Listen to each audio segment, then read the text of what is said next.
I think that not the wave of the future, just the simple reality of the future is going to be when you count up the number of police personnel there are anywhere in the world, and then you do the count of what are the number of private security people there are, you're going to see that there are way more private security people than there are law enforcement people.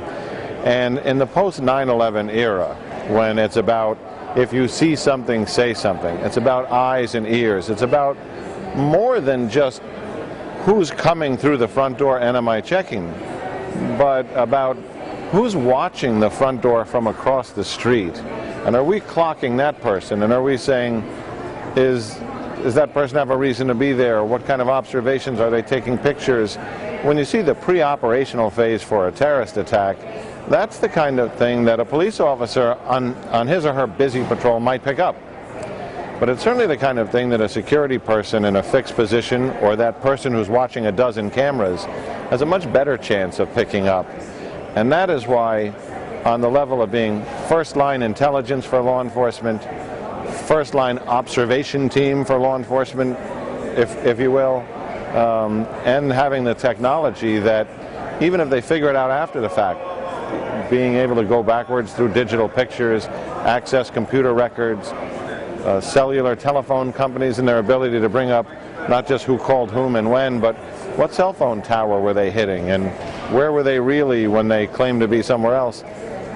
All of that globally is the exemplar of why across fields from terrorism to internal theft to external theft to cybercrime to organized crime, law enforcement and private security, that public-private partnership is unbreakable and stronger than ever, but also more necessary than ever.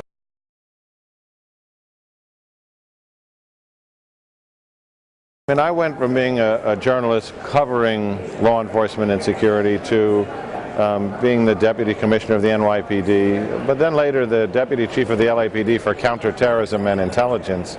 And it was in that job that I really realized we needed to reach out and be much more engaged with the private security world because of their sweeping resources, because of the numerous people they had, and because basically they were the targets that we were supposed to be protecting.